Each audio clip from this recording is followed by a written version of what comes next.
বাবা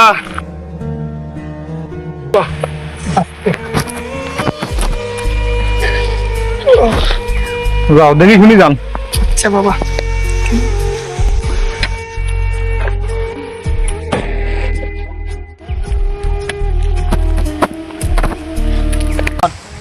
চাচা কি হয়েছে আপনার, কি হয়েছে? বাবা রোজা ধরি বাবা। বাবা আমি সেই ক্লান্ত বাবা। বাবা আমি সেই ক্লান্ত বাবা। বাবা আমার রোজাটাও লাগিয়ে গেছে বাবা।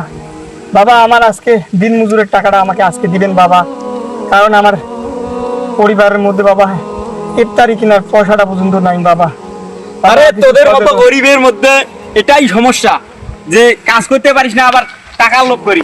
তোদের মতো সমস্যাটা এই কারণে তো তোদের কামলা আনতে চাই না আমি।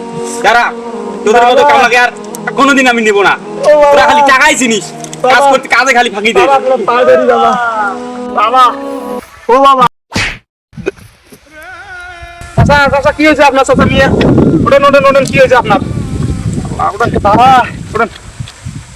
ইস, আরে মিয়া আপনি কি লোক আনছেন? কাজে পারে না, আবার রোজার দিনে রোজা রাখছে।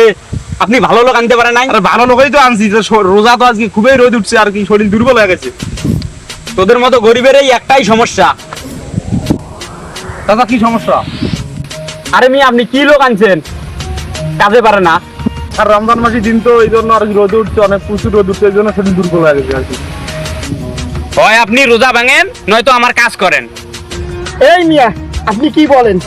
প্রয়োজন পড়লে আপনার আমি কাজ করব না, তবু আমার আল্লাহর দেয়া ইবাদত আমি কখনো ভঙ্গ করব না। আরে মিয়া কেমন লোক আনছেন আপনি? কথার উপরে কথা বলে আমার। আজকে তোদের কাজ করার দরকার নাই, চলে যা বাড়ি। চল বাড়ি যাই। চাচা মিয়া দেখেন, আজকে তো কাম করলাম, কাজের মজুরি তো দিল না। চলেন আজকে আপনি আমার বাড়িতে ইফতার করবেন, চলেন না ডালি না, চলেন চলুন বাবা। আজকে আপনি আমার বাড়িতে ইফতার আমাদের করবেন। সমাজে হাজারো লোক আছে তারা রোজা নিয়ে কাজ করে তবুও রোজা ভাঙে না। আসুন আমরা তাদের কাজকে সম্মান করি, তাদেরকে ভালোবাসি।